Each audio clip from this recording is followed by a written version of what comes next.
ओम श्री गणेशाय नमः।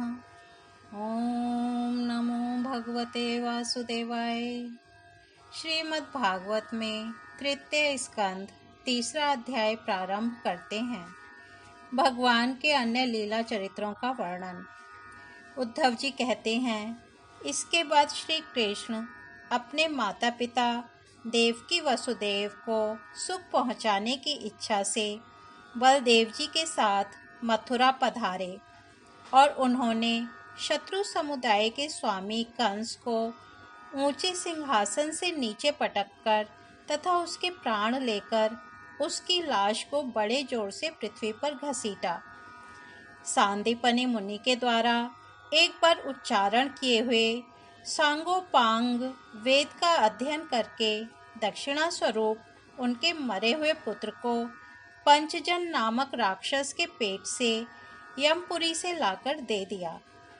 भीष्म कंदिनी रुक्मणी के सौंदर्य से अथवा रुक्मी के बुलाने से जो शिशुपाल और उसके सहायक वहां आए हुए थे, उनके सिर पर पैर रखकर गांधर्व विधि के द्वारा विवाह करने के लिए अपनी नित्य संगिनी रुक्मणी को वे वैसे ही हरण कर लाए जैसे गरुण अमृत कलश को ले आए थे।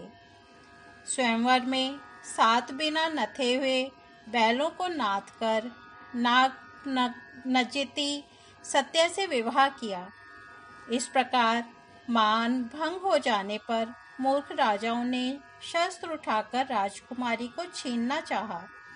तब भगवान श्री कृष्ण ने स्वयं बिना घायल हुए अपने शस्त्रों से उन्हें मार डाला। भगवान विषयी पुरुषों की सी लीला करते हुए अपनी प्राण प्रिया सत्यभामा को प्रसन्न करने की इच्छा से उनके लिए स्वर्ग से कल्प वृक्ष उखाड़ लाए। उस समय इंद्र ने क्रोध से अंधे होकर अपने सैनिकों सहित उन पर आक्रमण कर दिया, क्योंकि वह निश्चय ही अपनी स्त्रियों का क्रीड़ा मृग बना हुआ है। अपने विशाल डील डॉल से आकाश को भी ढक देने वाले अपने पुत्र भौमासुर को भगवान के हाथ से मरा हुआ देखकर पृथ्वी ने जब उनसे प्रार्थना की, तब उन्होंने भौमासुर के पुत्र भगदत्त को उसका बचा हुआ राज्य देकर उसके अंतःपुर में प्रवेश किया। वहां भौमासुर द्वारा हरकर लाई हुई बहुत सी राजकन्याएं थीं। वे दीनबंधु श्री कृष्णचंद्र को देखते ही खड़ी हो गई और सबने महान हर्ष, लज्जा एवं प्रेमपूर्ण चितवन से तत्काल ही भगवान को पति रूप में वरण कर लिया। तब भगवान ने अपनी निज शक्ति योग माया से उन ललनाओं के अनुरूप उतने ही रूप धारण कर उन सबका अलग अलग महलों में एक ही मुहूर्त में विधिवत पाणी ग्रहण किया।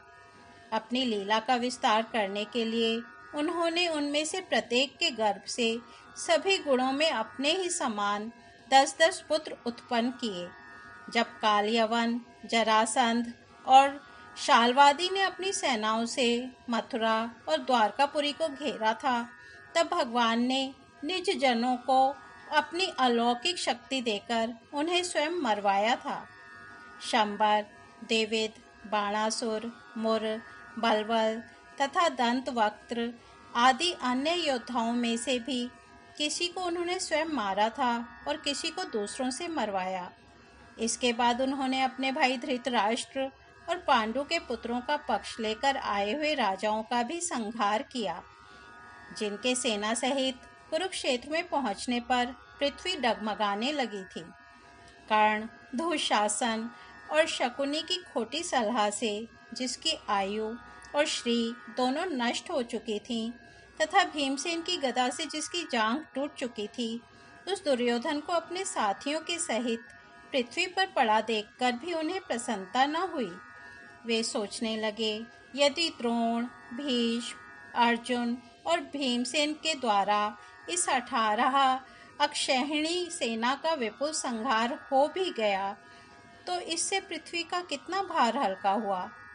अभी तो मेरे अंश रूप प्रद्युम्न आदि के बल से बढ़े हुए यादवों का दुहुसहा दल बना ही हुआ है।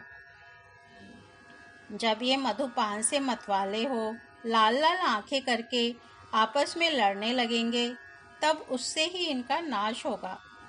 इसके सिवा और कोई उपाय नहीं है। असल में मेरे संकल्प करने पर ये स्वयं ही अंतर्धान हो जाएंगे। यूं सोचकर भगवान ने युधिष्ठिर को अपनी पैतृक राजगद्दी पर बैठाया और अपने सभी सगे संबंधियों को सत्पुरुषों का मार्ग दिखाकर आनंदित किया। उत्तरा के उदर में जो अभिमन्यु ने पुरु वंश का बीज स्थापित किया था, वह भी अश्वत्थामा के ब्रह्मास्त्र से नष्ट सा हो चुका था, किंतु भगवान ने उसे बचा लिया।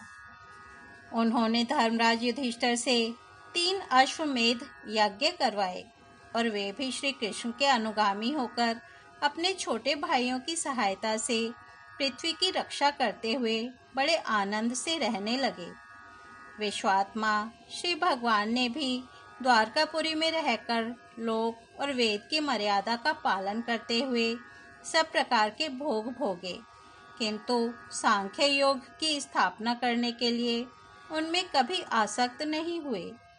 मधुर मुस्कान, स्नेहमयी चितवन, सुधामयी वाणी, निर्मल चरित्र तथा समस्त शोभा और सुंदरता के निवास अपने श्री विग्रह से लोक, परलोक और विशेषतया यादवों को आनंदित किया तथा रात्रि में अपनी प्रियाओं के साथ क्षणिक अनुराग युक्त होकर समयोचित विहार किया और इस प्रकार उन्हें भी सुख दिया।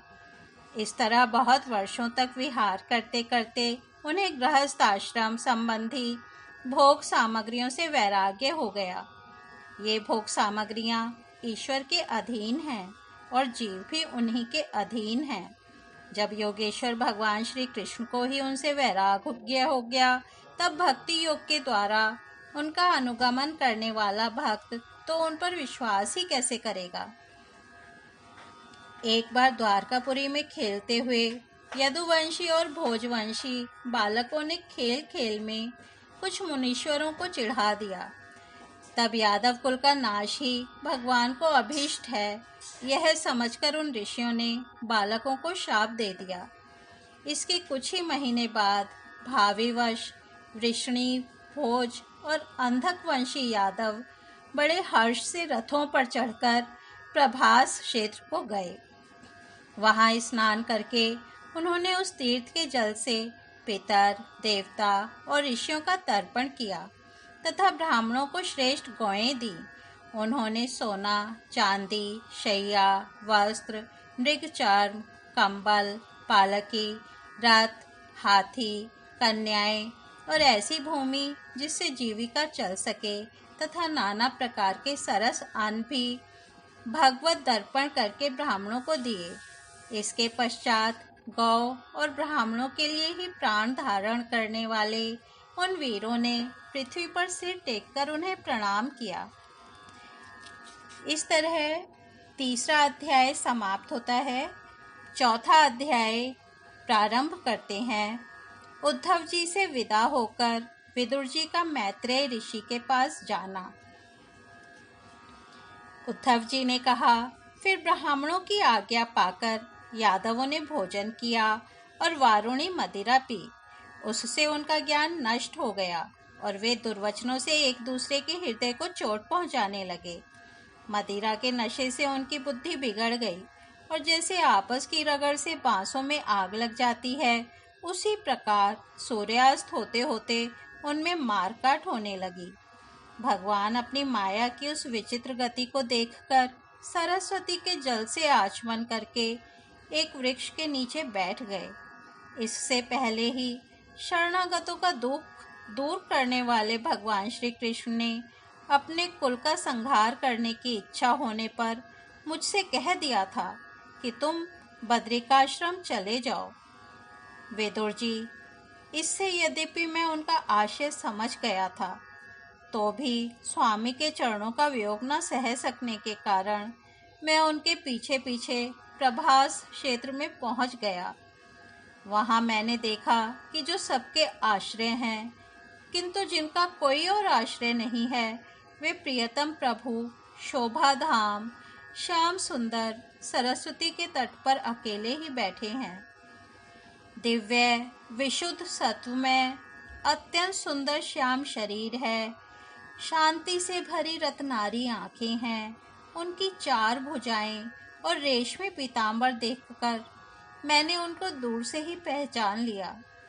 वे एक पीपल के छोटे से वृक्ष का सहारा लिए बाईं जांघ पर दायां चरण कमल रखे बैठे थे। भोजन पान का त्याग कर देने पर भी वे आनंद से प्रफुल्लित हो रहे थे। इसी समय व्यास जी के प्रिय मित्र परम भागवत सिद्ध मैत्रेय जी लोकों में स्वच्छंद विचरते हुए वहां आ पहुंचे।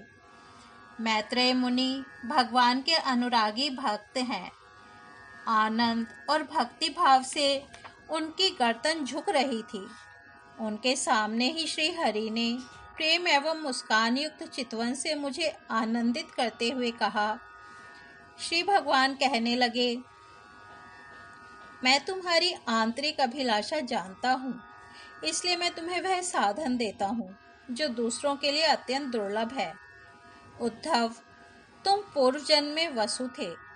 विश्व की रचना करने वाले प्रजापतियों और वसुओं के यज्ञ में मुझे पाने की इच्छा से ही तुमने मेरी आराधना की थी। साधु स्वभाव उद्धव, संसार में तुम्हारा यह अंतिम जन्म है, क्योंकि इसमें तुमने मेरा अनुग्रह प्राप्त कर लिया है। अब मैं मर्त्य लोक को छोड़कर अपने धाम में जाना चाहता हूँ। इस समय यहाँ एकांत में तुमने अपनी अनन्य भक्ति के कारण ही मेरा दर्शन पाया है। यह बड़े सौभाग्य की बात है। पूर्व काल में पाद्म कल्प के आरंभ में मैंने अपने नाभि कमल पर बैठे हुए ब्रह्मा को अपनी महिमा के प्रकट करने वाले जिस श्रेष्ठ ज्ञान का उपदेश किया था और जिसे विवेकी लोग भागवत कहते हैं, वही मैं तुम्हें देता हूँ। विदुर जी मुझ पर तो प्रतिक्षण उन परम पुरुष की कृपा बरसा करती थी। इस समय उनके इस प्रकार आदरपूर्वक कहने से स्नेहवश मुझे रोमांच हो आया। मेरी वाणी गदगद हो गई और नेत्रों से आंसुओं की धारा बहने लगी। उस समय मैंने हाथ जोड़कर उनसे कहा, स्वामिन, आपके चरण कमलों की सेवा करने वाले पुरुषों को इस संसार में अर्थ, धर्म, काम, मोक्ष, इन चारों में से कोई भी पदार्थ दुर्लभ नहीं है। तथापि मुझे उनमें से किसी की इच्छा नहीं है। मैं तो केवल आपके चरण कमलों की सेवा के लिए ही लालायित रहता हूँ।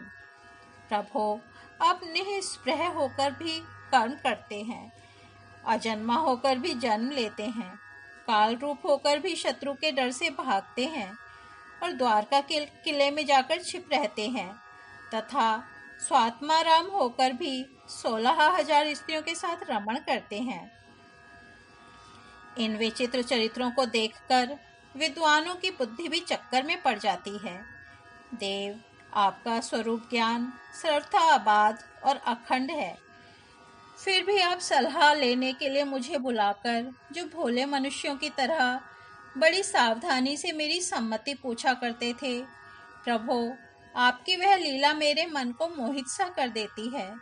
स्वामिन, अपने स्वरूप का गूढ़ रहस्य प्रकट करने वाला जो श्रेष्ठ एवं समग्र ज्ञान आपने ब्रह्मा जी को बतलाया था, वह यदि मेरे समझने योग्य हो तो मुझे भी सुनाइए, जिससे मैं भी संसार दुख को सुगमता से पार कर जाऊं।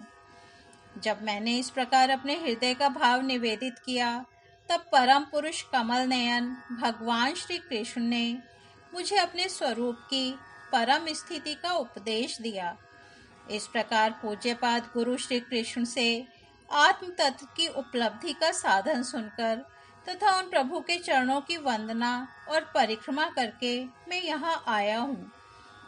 इस समय उनके विरह से मेरा चित्त अत्यंत व्याकुल हो रहा है। विदुर जी, पहले तो उनके दर्शन पाकर मुझे आनंद हुआ था, किंतु अब तो मेरे हृदय को उनकी विरह व्यथा अत्यंत पीड़ित कर रही है। अब मैं उनके प्रिय क्षेत्र बद्रिकाश्रम को जा रहा हूँ, जहाँ भगवान श्री नारायण देव और नर, ये दोनों ऋषि लोगों पर अनुग्रह करने के लिए दीर्घकालीन सौम्य दूसरों को सुख पहुँचाने वाली एवं कठिन तपस्या कर रहे हैं। श्री सुखदेव जी कहते हैं, इस प्रकार उद्धव जी के मुख से अपने प्रिय बंधुओं के विनाश का असह्य समाचार सुनकर परम ज्ञानी विदुर जी को जो शोक उत्पन्न हुआ, उसे उन्होंने ज्ञान द्वारा शांत कर दिया। जब भगवान श्री कृष्ण के परिकरों में प्रधान महाभागवत उद्धव जी बद्रिकाश्रम की ओर जाने लगे, तब कुरुश्रेष्ठ विदुर जी ने श्रद्धापूर्वक उनसे पूछा। विदुर जी ने कहा, उद्धव जी, योगेश्वर भगवान श्री कृष्ण ने अपने स्वरूप के गूढ़ रहस्य को प्रकट करने वाला जो परम ज्ञान आपसे कहा था, वह आप हमें भी सुनाइए, क्योंकि भगवान के सेवक तो अपने सेवकों का कार्य सिद्ध करने के लिए ही विचरा करते हैं। उद्धव जी ने कहा, उस तत्व ज्ञान के लिए आपको मुनिवर मैत्रेय जी की सेवा करनी चाहिए। इस मर्त्य लोक को छोड़ते समय मेरे सामने स्वयं भगवान ने ही आपको उपदेश करने के लिए उन्हें आज्ञा दी थी। श्री सुखदेव जी कहते हैं, इस प्रकार विदुर जी के साथ विश्वमूर्ति भगवान श्री कृष्ण के गुणों की चर्चा होने से उस कथामृत के द्वारा उद्धव जी का वियोग जनित महान ताप शांत हो गया। यमुना जी के तीर पर उनकी वह रात्रि एक क्षण के समान बीत गई। फिर प्रातःकाल होते ही वे वहां से चल दिए। राजा परीक्षित ने पूछा, भगवान, वृषणी कुल और भोजवंश के सभी रथी और यूथपतियों के भी यूथपति नष्ट हो गए थे। यहाँ तक कि त्रिलोकीनाथ श्री हरि को भी अपना वह रूप छोड़ना पड़ा था। फिर उन सबके मुखिया उद्धव जी ही कैसे बच रहे? श्री सुखदेव जी ने कहा, जिनकी इच्छा कभी व्यर्थ नहीं होती, उन श्री हरि ने ब्राह्मणों के शाप रूप काल के बहाने अपने कुल का संहार कर अपने श्री विग्रह को त्यागते समय विचार किया। अब इस लोक से मेरे चले जाने पर संयमी शिरोमणि उद्धव ही मेरे ज्ञान को ग्रहण करने के सच्चे अधिकारी हैं। उद्धव मुझसे अणु मात्र भी कम नहीं हैं, क्योंकि वे आत्मजयी हैं, विषयों से कभी विचलित नहीं हुए। अतः लोगों को मेरे ज्ञान की शिक्षा देते हुए वे यहीं रहे। वेदों के मूल कारण जगत गुरु श्री कृष्ण के इस प्रकार आज्ञा देने पर उद्धव जी बद्रिकाश्रम में जाकर समाधि योग द्वारा श्री हरि की आराधना करने लगे। कुरुश्रेष्ठ परीक्षित, परमात्मा श्री कृष्ण ने लीला से ही अपना श्री विग्रह प्रकट किया था और लीला से ही उसे अंतर्ध्यान भी कर दिया। उनका वह अंतर्धान होना भी धीर पुरुषों का उत्साह बढ़ाने वाला तथा दूसरे पशु तुल्य अधीर पुरुषों के लिए अत्यंत दुष्कर था। परम भागवत उद्धव जी के मुख से उनके प्रशंसनीय कर्म और इस प्रकार अंतर्धान होने का समाचार पाकर तथा यह जानकर कि भगवान ने परम धाम जाते समय मुझे भी स्मरण किया था, विदुर जी उद्धव जी के चले जाने पर प्रेम से विहल होकर रोने लगे। इसके पश्चात सिद्ध शिरोमणि विदुर जी यमुना तट से चलकर कुछ दिनों में गंगा जी के किनारे जा पहुँचे, जहाँ श्री मैत्रेय जी रहते थे। इस प्रकार श्रीमद् भागवत में तृतीय स्कंध चौथा अध्याय समाप्त हुआ।